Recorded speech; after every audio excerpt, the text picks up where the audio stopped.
سلام، وقتتون بخیر. به کانال فرهاد تک ویژن خوش اومدین. با سلسله مباحث مربوط به آموزش پایتون برای همه در خدمتتون هستم.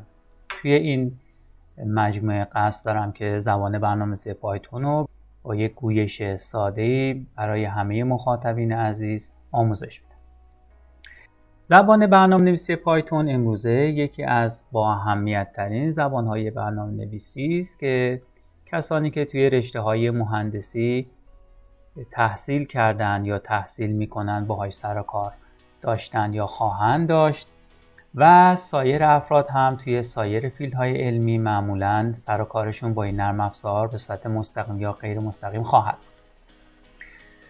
زبان برنامه‌نویسی پایتون از این لحاظ اهمیت داره که یک زبان سطح بالایی است که فراگیری اون بسیار ساده است در مقایسه با سایر زبان‌های برنامه‌نویسی که قبلا بوده و امروز هم هست و از طرفی موتور اصلی و کشنده اصلی مباحثی است که قطعاً تو این زمینه باهاش آشنایی دارین، مثل یادگیری ماشین، هوش مصنوعی، یادگیری عمیق و غیره. زبان برنامه‌نویسی پایتون در سال 1991 برای اولین بار ارائه شد و علیرغم اینکه سالهای اولیه که این زبان برنامه‌نویسی ارائه شد با اقبال عمومی چندان روبرو نشد، اما در سالهای بعد با ارتقایی که توی این زبان برنامه‌نویسی داده شد تونست مخاطبای خیلی زیادتری رو جذب کنه. لازم به گفتن هست که زبان برنامه‌نویسی پایتون در 3 نسخه تا به حال عرضه شده. 3 نسخه اصلی. پایتون ابتدایی که خب با نام پایتون بود که سال 91 ارائه شد. بعد از اون پایتون ورژن 2 رو ما داشتیم و بعد از اون هم پایتون نسل 3. زبان برنامه‌نویسی پایتون کار کردن باهاش ساده است و چندان نیاز به دانش برنامه‌نویسی نداره. میشه گفت که اگر که کانال‌های مناسبی رو برای فراگیری زبان برنامه‌نویسی پایتون انتخاب بکنید، حتی شاید بتونیم بگیم که نیاز به پیش نیاز برنامه‌نویسی هم نداره. کما اینکه افراد زیادی رو خود من به شخصه میشناسم که نه رشتهشون مربوط میشده به مباحث کامپیوتر و نه اینکه دانشی از برنامه‌نویسی داشتن، اما تونستن زبان برنامه‌نویسی پایتون رو به سادگی یاد بگیرن. دوستانی که آشنایی دارن با زبان‌های برنامه‌نویسی دیگه خب به مراتب کارشون راحت‌تر خواهد بود. به هر حال دانش خودشون رو منتقل میکنن و زبان برنامه‌نویسی پایتون برای این دوستان فراگیریش بسیار راحت‌تر خواهد. توی این ویدیوی امروز قصد داریم که به دنیای پایتون ورود پیدا بکنیم و ببینیم که چطوری میشه توی این حوزه کار کرد و اولین کد پایتونمون رو امروز بنویسیم. برای شروع کار با پایتون ما به سایت python.org میریم و همینجور که اینجا آدرسش رو ملاحظه میکنید. وقتی که به این سایت مراجعه میکنید شما صفحه اولی که باهاش روبرو خواهید شد یه چنین صفحه‌ای است که خب اطلاعاتی کلی در مورد زبان برنامه‌نویسی پایتون در اختیارتون قرار داده. مثال‌هایی رو هر بار به صورت تصادفی توی این پنل این قسمت قرار میده. مثال‌هایی که میخواد کاربران رو جذب کنه و بگه که کدنویسی باهاش چقدر ساده هست. قسمت‌های مختلف سایت خب خودتون هم میتونید پیگیری بکنید، نیاز به راهنمایی و کمک‌های من نداره. داره مباحثی مثل این که چطوری شروع بکنید، چه چیزایی دانلود بکنید، چه داکیومنت هایی براش گذاشته شده، چه فرصت های شغلی وجود داره و اگر بیایم پایین تر میتونید اطلاعات بیشتری رو هم به دست بیارید. نقطه صفر شروع کار ما با زبان برنامه‌نویسی پایتون از همینجا هستش. دوستان برای اینکه بتونید زبان برنامه‌نویسی پایتون رو در ساده ترین حالت ممکنه خودش روی سیستماتون نصب بکنید، به سایت python.org مراجعه میکنید و روی گزینه دانلود کلیک میکنید. البته هنوز من کلیک نکردم، ماوس رو روی منوی روی تب دانلود آوردم و پنجره‌ای که باز شده حاوی اطلاعاتی هست که حالا خدمتتون عرض میکنم. آخرین نسخه پایتونی که الان وجود داره و ما میتونیم روی سیستممون نصب بکنیم پایتون نسل 3 هست، نسخه 11 ریلیز 4. اون زبان برنامه‌نویسی محبوبی که ما زیاد اسمش رو شنیدیم همه پایتون نسل 3 هست که خود سایت پایتون هم پیشنهاد میده که ما این رو روی سیستممون نصبش بکنیم. مستقل از اینکه سیستم عاملی که داریم استفاده میکنیم چی باشه، ویندوز باشه، مک باشه یا بقیه پلتفرما باشه، نسخه هایی براش وجود داره. اگر حالا آشنایی قبلی داریم باهاش و دنبال نسخه خاصی هم میگردید، این امکان وجود داره که نسخه های قبلی توی همین سایت بهش دسترسی داشته باشید.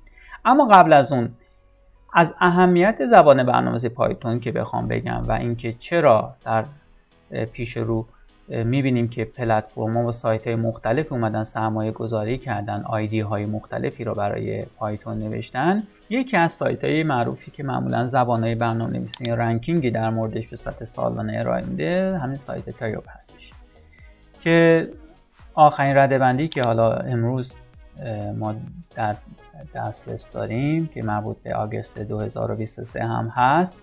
همینجوری که ملاحظه میکنید نرم افزارها و زبان‌های برنامه‌نویسی مختلف رو اومده رنکینگشون رو نوشته. میبینیم که در صدر این رنکینگ زبان برنامه‌نویسی پایتون هست. سال 2022 پایتون رنکینگ شماره 1 رو داشته.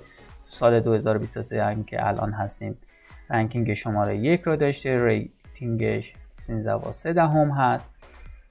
بعد از اون زبان برنامه‌نویسی C هست، C++ هست، جاوا هست، C# هست، جاوا اسکریپت هست، ویژوال بیسیک هست و حالا کسایی که توی رشته‌های فنی هستن، به خصوص کسایی که توی رشته‌های برق و کامپیوتر هستن، زبان برنامه‌نویسی مطلب رو هم اسمی ازش شنیدن یا باهاش آشنایی دارن که می‌بینی که در مقایسه با زبان برنامه‌نویسی مطلب که در رنکینگ 13 قرار گرفته خیلی توانمندی بیشتری داره. البته کسایی که به این حوزه ورود پیدا می‌کنن شاید بگیم که توی گام‌های اولیه خودشون رو محدود به یک زبان برنامه‌نویسی می‌بینن و در ادامه شاید مجبور باشن بعضی از کارا به صورت تخصصی‌تر به برنامه‌هایی که به صورت موازی تولید شدن و کار کردن رو توی بعضی از حوزه‌ها برای ما ساده‌تر می‌کنن رو بیارن. مثلا زبان برنامه‌نویسی R یکی از زبان‌های برنامه‌نویسیه که خب خیلی از کسایی که با پایتون کار می‌کنن با زبان برنامه‌نویسی R هم آشنایی دارن. مضافاً به این که این قابلیت در زبان برنامه‌نویسی پایتون دیده شده که از زبان‌های برنامه‌نویسی دیگه مثلا زبان برنامه‌نویسی C، مطلب یا هر چیز دیگه که میخواد باشه بشه مهاجرت کرد به زبان برنامه‌نویسی پایتون. خب. زبان برنامه‌نویسی پایتون رو ما نصبش رو همینجوری که عرض کردم از اینجا شروع می‌کنیم. با کلیک کردن روی گزینه پایتون 3 و 11 اینجا می‌بینیم. نکته‌ای که وجود داره اینجا نکته‌ای است که یه محدودیتی رو داره اعلام میکنه. میگه اگر که سیستم عاملی که شما استفاده میکنید ویندوز 7 یا قدیمی تر هست، شما امکان دسترسی به پایتون 3 و 9 و بالاتر رو ندارید. خب این یه محدودیته. اما میخوام بگم دوستانی که سیستم عاملشون حالا ویندوز به هر دلیلی ویندوز 7 و یا قدیمی تر از اون هست، نگران نباشن. راه های دیگه هم وجود داره که زبان برنامه‌نویسی پایتون رو بهش دسترسی پیدا بکنید. مثلا این هست که اولا نگران نباشید از 3 و 9 تا 3 و 11 تغییراتی که درش اعمال شده برای افراد مبتدی زیاد قابل حس نیست، ملموس نیست. این یه مورد. مثلا از قابلیت هایی که اضافه شده استفاده از دستات مچ کیس هست که توی مثلا نسل 3 و 9 ها اینا ما نمیبینیم و قبل از اون، اما خب توی 3 و 11 3 و 10 ها اینا میبینیمشون. از 3 و 10 به بعد مثلا ما دستات مچ کیس رو میبینیم. و یا اصلا تمام اینا رو میشه بذاریم کنار. اگه که تمایل ندارین که روی سیستم عاملتون به هر دلیلی پایتون رو نصب بکنید، نسخه های آنلاین هم وجود دارن، سایت های آنلاینی هم وجود دارن که میتونن به شما کمک بکنن. کافیه که توی گوگل سرچ بکنین آنلاین پایتون و لیستی از سایت هایی که به شما اجازه میدن به صورت آنلاین کد نویسی بکنید رو در اختیارتون قرار میده گوگل. خب ما اینجا این نسخه رو داریم. عرض کردم شما میتونید نسخه های قبلی رو هم بهش دسترسی پیدا بکنید. اخبار ورژن های مختلف اینجا آورده شده. مضافاً به این که خب شما میتونید همین جایی که هست گزینه آل ریلیز رو بزنید و شما را هدایت میکنه به صفحه‌ای که سایر نسخه ها رو میبینید. البته میبینید که مثلا نوشته که هر ورژنی که اومده بیرون، هر ریلیزی تفاوت عمدش با ریلیز های قبلی چیه. مثلا میگه 3 و 11 در مقایسه با 3 و 10 مثلا باگ فیکس شده. اولین ریلیزش 24/10/2022 بوده، به مدت 5 سال هم پشتیبانی میکنه این نسخه را. با خیال راحت اگه یه نسخه داشته باشین تا 5 سال مطمئن باشین که پشتیبانی خواهید شد توسط خود سایت پایتون.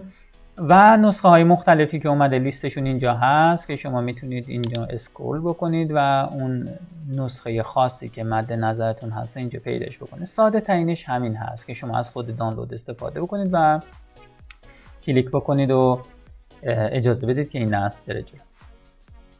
خب من پایتون رو روی سیستم مستقرش کردم، اما خب برای اینکه نصبش رو با هم دیگه ببینیم، گزینه‌ای که توی سایت دیدیم رو مجددا دانلودش کردم و با هم دیگه نصبش میکنیم.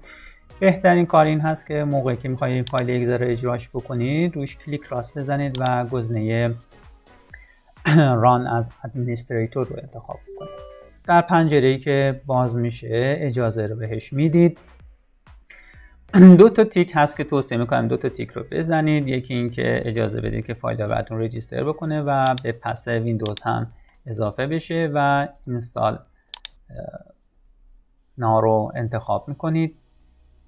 منتظر میمونید تا نصبش تموم بشه. خب نصبش تمام شد. اینجا گزینه کلوز رو من انتخاب میکنم. یه فولدر ویندوز ما الان پایتون نصب شده. اگر که من پایتون رو اینجا سرچش بکنم، پایتون 3 و 11 که نصب شده، اینجا شما میبینید که اگه انتخابش بکنم پنجره‌ای باز میشه که این پنجره من اینجا به شما نمایش بدم. این پنجره کنسول پایتون هست. یعنی چی؟ یعنی که پایتون با همین پنجره کامندی هم میتونه کار بکنه.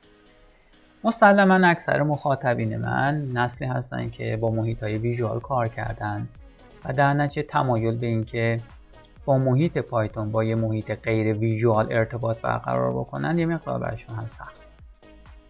چه باید کرد؟ من اول اینجا رو تست میکنم که ببینیم پایتون ما درست نصب شده یا نه. یه دستور ساده می نویسم، مثلا می نویسم print hello world.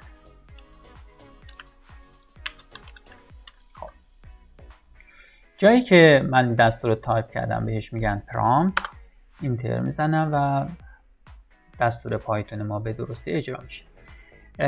کسایی که خیلی حرفه‌ای تر میخوان کار بکنن هر از گاهی نیاز پیدا میکنن که با این پنجره کنسول پایتون ارتباط برقرار بکنن. فعلا توی گام‌های اولیه جای نگرانی نیست.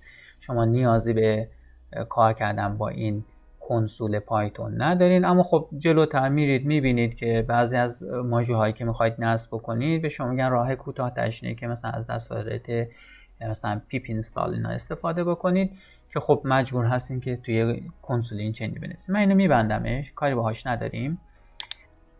میایم توی منوی ویندوز و تایپ میکنیم پایتون. حالا یا میتونید خود پایتون رو سرچش بکنید یا IDLE.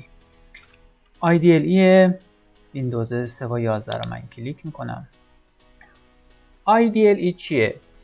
ببینید اکثر زبانهای برنامه نویسی یک محیطی دارن که درش کد نویسی انجام میشه که بهش میگن IDE Integrated Development Environment. این IDE ها معمولا یک محیط مجتمعی هستن که شما میتونید توش کد هاتون رو بنویسید، دیباگش بکنید، اجراش بکنید، خروجی ببینید، باهاش تعامل داشته باشید و غیره و تمام قابلیت هایی که شما ممکنه که نیاز داشته باشید با پایتون در ارتباط باشید اینجا براتون فراهم میکنه. شرکت های مختلفی میان IDE می نویسن برای زبان های برنامه‌نویسی مختلف. هر چقدر اون زبان برنامه‌نویسی کارآمدتر باشه، مخاطبین بیشتری داشته باشه، مسلما شرکت های بیشتری علاقه‌مند میشن به اینکه بیان براش IDE بنویسن. یکی از IDE هایی که وجود داره IDE هست که خود شرکت پایتون می نویسه و به همراه پایتون به این شیوهی که من عرض کردم خدمت و روی سیستمتون نصب کردین اومده و روی سیستمتون مستقر شده. اسم این آیدی هست IDLE. IDLE پس یکی از 10 ها IDE هست که برای پایتون نوشته شده و محصول خود شرکت پایتون هست. خب این آیدی موقعی که نصب میشه شما میتونید ستینگ های مختلفی داشته باشین بسته به اینکه چه اپیرنسی بخواید داشته باشید روی سیستمتون. میتونید مثلا اینو رنگاشو عوض بکنید اگر که حالا فونتش رو دوست داشتید عوض کنید. مثلا اینجا خب گزینه‌های مختلفی براش وجود داره. میتونید بیاین مثلا توی آپشن گزینه کانفیگر IDLE بزنید، فونتش رو عوض بکنید. عرض کنم خدمتتون که اپیرنسش رو عوض بکنید، کلیدایی که براش وجود داره و تمام این قابلیت ها رو میتونید بیاید و ازش استفاده بکنید. اکثر کدنویسا ترجیح میدن که محیط کدنویسیشون از تمهای دارک استفاده بکنه که خب یه محافظتی از چش بشه، چون در کدنویسی با دقت بالای معمولا کدنویسا مجبور میشن به صفحه خیره بشن که تک تک این کاراکترها رو چک بکنن و خب برای اینکه تشعشعات مانیتوری کمتری به چشم برسه معمولا از مودهای تیره استفاده میکنن. من کد پایتون رو اینجا می نویسم و hello world به این صورت. خب ما میتونیم کد پایتون رو توی هر محیطی بنویسیم. یعنی شما میتونید هر محیطی که قابلیت نوشتن تکست داشته باشه رو استفاده بکنید به شرط اینکه فایلتون بعد با پسوند پی ذخیره‌اش بکنید. استفاده از آیدی ها یکی از امکاناتی که معمولاً به همراه میاره این هست که کدهای شما رو به صورت هوشمند بررسی میکنه و تا حد زیادی به شما کمک میکنه که از بروز ایرادات حداقل ایرادات سینتکسی و دستوری جلوگیری بشه.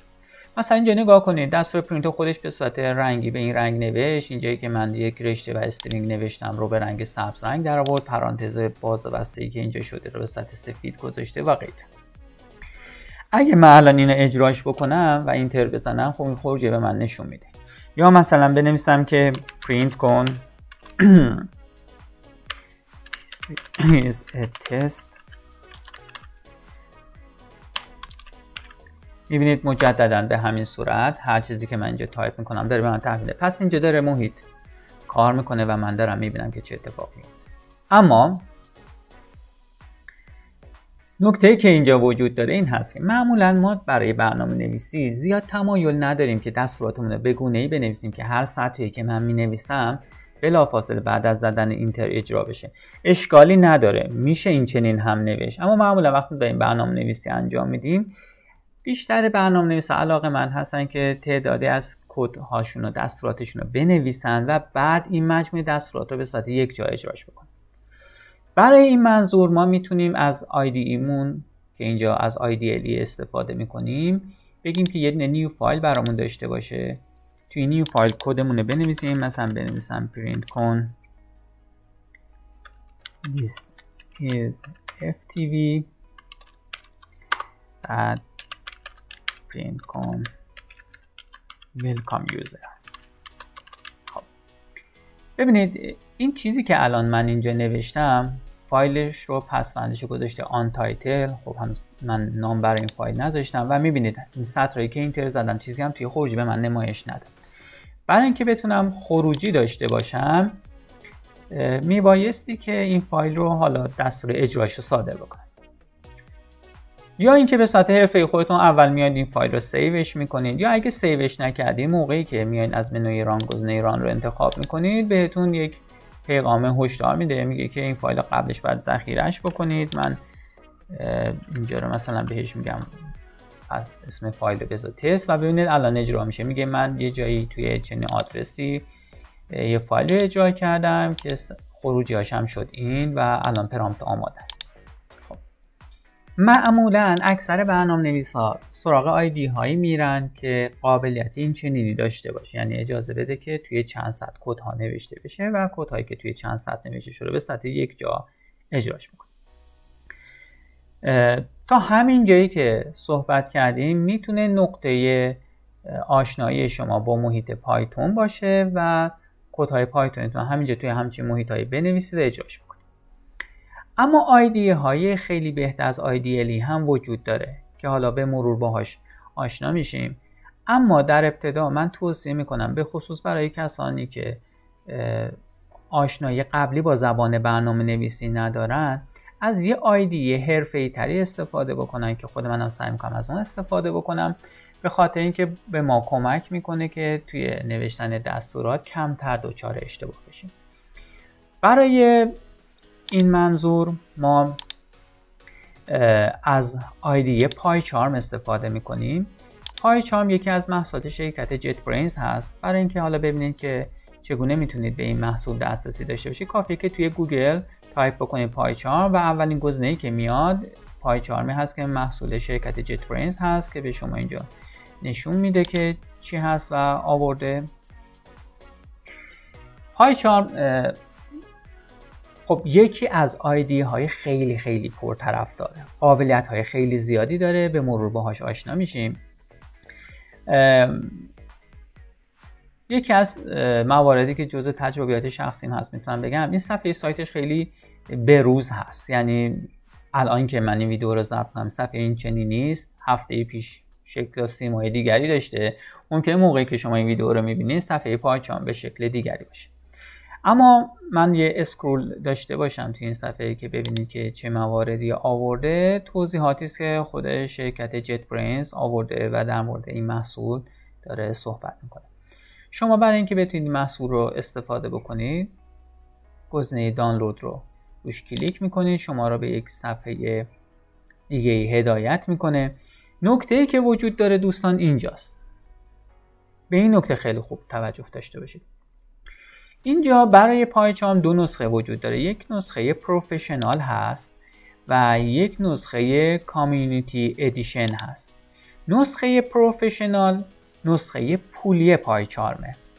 البته 30 روز طبق ادعایی که الان داره میگه 30 روز به صورت تریال میتونید استفادهش بکنید. بعد از 30 روز باید هزینه‌اش پرداخت بکنید وگرنه نرم افزار دیگه براتون قابل استفاده نیست.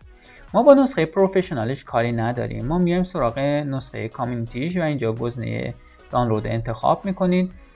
کاملا رایگان هست و تفاوتش هم توی خدمات کدنویسی تحت وب هست که خب معمولا کسایی که الان مخاطبین من هستن با این کدنویسی، با این شیوه کدنویسی تحت وبی که از IDE پایچارم بخواد استفاده بشه کاری ندارند و آیدی های شاید بتونیم بگیم بهتر از پایچارم هم برای این منظور وجود داره.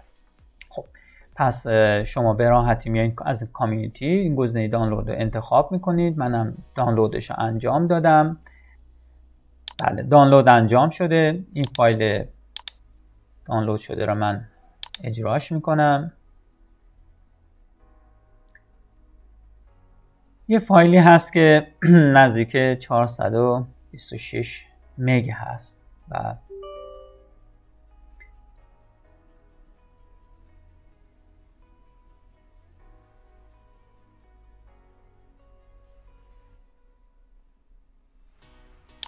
به این صورت خب اینجا نکست رو انتخاب میکنید. میگه که کجا براتون نصب بکنم. همین مسئله دیفالتش رو من باش مشکلی ندارم، میذاریم بره جلو. میگه که میخواید یک شورتکاتی روی دسکتاپ داشته باشم. این تمایلات شخصی خودتونه، میتونید بگذارید میتونید نگذارید. حتما این اوپن فولدر از پراجکت رو بزنید. پسونده پی وای من ترجیح میدم که چون میخوام حالا با پایچارم کار بکنم و رزروش بکنم برای این و اجازه بدین که این رو به پس کامپیوتر هم اضافه بکنه و بعد از اون منتظر میشیم تا نصبش تموم بشه. دیگه کار خاصی انجام نمیده، چیز از شما استعلام نمیگیره و فقط فایل رو اکسترکت میکنه روی سیستمتون مستقر میکنه. من ویدیو رو اینجا نگهش میدارم تا نصبش تموم بشه و بعد مجددا میگم که چطور ازش استفاده کنم. بسیار ثانیه های دیگه نصبش تموم میشه. اما قبل از اون من گفتم که دوستانی که حالا IDE ندارن چگونه میتونن از نسخه های آنلاین استفاده کنن. کافیه که توی گوگل سرچ بکنیم پایتون آنلاین IDE، یه لیستی از IDE هایی که به سطح آنلاین هستن اینجا میاره براتون هر کدومشو خواستید میتونید استفاده بکنید. مثلا من روی اولیش کلیک میکنم، این سایت رو برای من باز میکنه. من این کد هایی که به صورت پیش‌فرض خودش نوشته رو پاک میکنم و مثلا می‌نویسم پرینت کن hello ftb. خب کد اینجا می‌نویسم و ران میکنم. خب ویژگی‌ها خاص خودشو داره. یه مدت زمانی طول میکشه که توی صفحه سروری که داره این کد رو میخواد اجرا بکنه قرار بگیریم. پس دیدید با مکس این دستورات من اجرا کردم. وقتی معمولا نوبتمون میرسه یک جا اجراش میکنه و خیلی هم سریع به ما خروجی ها میده و همینجوری که ملاحظه میکنید دستور ما را به سادگی اجراش کرد و خب از این ویژگی هم میتونید استفاده بکنید. سایت های زیادی هستن که شما میتونید به صورت آنلاین ازشون استفاده بکنید. خب از من میخواد که کامپیوترم رو ریستارتش بکنم. خب میتونید همین دستور بدید که بگید که هم الان ریستارتش بکنه یا اینکه بعدا این کار انجام بده. من بهش میگم بعدا این کار انجام بده که ضبط ویدیو توقف نکنم. وقتی که محیط پایچام رو بازش میکنید از شما یک محیط پروژه‌ای میخواد. به این صورت پروژه ها چی هستن توی زبان برنامه‌نویسی پایتون؟ مثل یه پوشه میمونن که شما این قدرت دارید که یک یا چند تا فایل پایتون مرتبط به هم رو توی این پوشه قرار بدید. برای این کار کافیه که از منوی فایل نیو پراجکت انتخاب بکنید یا اگه دفعه اولتون هست که به این محیط نرم افزار وارد میشین خودش تو اون پنجره نیو پراجکت برای شما باز میکنه. به چنین فرمتی هست. الان لوکیشن رو به این صورت داره. یه گزینه اینجا گذاشته که میگه که میخوای یه فایل main.py برات به عنوان خوش آمدگویی بسازم اگه واقعا هیچ آشنایی نداری. به نظر من این درد سرساز هست، یه مقدار دست و پاگیره، درد سر که نداره، دست و پاگیره و به نظر این تیک رو انتخاب نکنید و همین گزینه create رو بزنید و خب میگه این پروژه رو میخوای توی همین پنجره باز بکنید، توی یه پنجره جدید برات بسازم. من میگم نه تو همین پنجره برام بازش کن و بدین صورت یه پایتون پراجکتی برای من اینجا ساخته شد. خب وقتی که شما دارید با این محیط کار میکنید خب ورژن های مختلفش قابلیت های متفاوتی دارن و شما میتونید اینجا مثلا بیایید توی بیو و توی مثلا این گزینه هایی که وجود داره هر کدومش رو خواستید میتونید کلیک کنید. مثلا من گزینه پراجکتش میگم برام انتخاب بکنه. بدین صورت توی این پراجکتی که هستیم اگه بخوام اولین کد پایتون رو بنویسم یک کلیک راست میزنم و گزینه نیو از موارد موجود پایتون فایل رو انتخاب میکنم. میگه اسم فایل پایتون رو چی میخوای بذاری؟ میگم تست 01 میخوام بذارم و میبینید که یه فایل پایتون اینجا برای من میسازه که اسمش از تست اندرسکور 01 و با پسوند py هست. تستش میکنم پرینت کن. از قابلیت هایی که میتونم همه الان بگم این آیدی های هوشمند دارن این هست که ببینید من پرانتزی که باز کردم پرانتز بستر من نگذاشتم بلکه این پرانتز بستر خود محیط آیدی پای چارم گذاشت. یک بار دیگه ببینید من این پرینت رو می نویسم پرانتز رو باز میکنم خودش پرانتز بسته رو میذاره. یا موقعی که دارید استرینگ ها رو می نویسیم که مجبور هستیم حالا زوج دبل کوتیشن بذاریم من اولیه میذارم دومی خودش میذاره hello ftb. خب هر تعداد دستوری که دوست داشتید می نویسید. مثلا من میگم زیرش هم یه خط بکشه و حالا هر چیزی که تمایل داشته باشه. برای اجرا اگر از همین نسخه جدیدش استفاده میکنید خب یه گزینه کارنت فایل اینجا گذاشته همین فایلی هست که اینجا مینویسید. اما اگر از نسخه های قدیمی تر پایچارم استفاده میکنید حتما باید به منوی ران برید و از بین بخش مختلف رانی که اینجا وجود داره انتخاب بکنید. یه کدوم فایل میخوای اجرا بکنی میگم همین فایل تست 01 رو اجرا میکنه و خروجی به من اینجا نشون میده. وقتی که دارید از محیط های آیدی حرفه‌ای استفاده میکنید معمولا یه پیغامی دیگه ای هم که ما ازش نخواستیم اینجا نمایش میده. میگه که پروسس شما با اکزیت کد 0 خاتمه پیدا کرد. اکزیت کد 0 که اینجا به من میده یعنی میگه برنامه شما بدون بروز هیچ مشکل خاتمه پیدا کرد. در بک‌گراند هیچ خطایی ندارید، سینتکس اروری وجود نداره، وارنینگی وجود نداره و برنامه شما درست خاتمه پیدا کرد. اگر من حالا یکی از این دستوراتی که اینجا هست رو درش تغییراتی ایجاد بکنم، مثلا این پی رو به پی بزرگ تبدیل بکنم، اتفاقی که میفته این هست که خب این چراغ زرد رنگ اینجا اومده داره میگه اینجا داره یه اتفاقات عجیب غریبی رخ میده، حواست باشه. و وقتی هم حالا اجراش میکنم ببینید پیغام خطا رو به من داده، این چیه؟ بعداً در موردش صحبت میکنیم. اما این اگزیت کد اینجا تبدیل میشه به 1 و به من میگه که برنامه شما با یک خطایی روبرو شده که اجراش به دلیل این خطا متوقف شده. اگزیت کدایی که وجود داره برای پایچارم 0 هست و 1. اگر از پایچارم‌های قدیمی استفاده بکنید، برای حالتی که خود کاربر به صورت دسته اجرای برنامه رو متوقف میکنه اگزیت کد -1 نشون میده و برای پایچارم‌های جدیدی که مثل همین نسخه هست که من اینجا دارم استفاده میکنم، اگه اجرای برنامه توسط خود کاربر متوقف بشه یه عدد -1، حالا بسته اینکه سیستمتون چه هست، یه عدد منفی خیلی بزرگتون نشون میده. من این پی رو تبدیل کنم به پی کوچیک و برنامه دو مرتبه به حالت قبلی خودش برمیگرده و با اگزیت کد 0 خاتمه پیدا میکنه. این مقدمه است از ورود به دنیای پایتون و توی جلسات بعدی با هم دیگه کد نویسی رو شروع میکنیم و مباحث حرفه‌ای تر از پایتون رو در موردش بحث